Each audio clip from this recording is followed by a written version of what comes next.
வசனம் சொல்லுது, பிதாவோடே நம்மை ஒப்புரவாக்கி இருக்கிறார். சமாதானம், அதாவது நம்ம லாங்குவேஜில் சொல்ல போனால் சமாதானப்படுத்தி வச்சிருக்கிறார். நமக்கு நடுவில் இருந்த ஒரு கிளாஷை, நமக்கு நடுவில் இருந்த ஒரு மதில் சுவரை அவர் இடித்து போட்டு,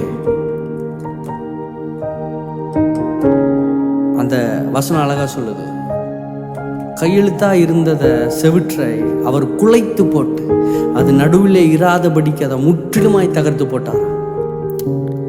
இப்போ அந்த அந்த செவிறு உடைஞ்சதுனால நீங்களும் நானும் அப்பாவிடத்துல சமீபமாய் உன்னதங்களிலே அவரோட கூட அமர்ந்து கொண்டிருக்கிறோம்.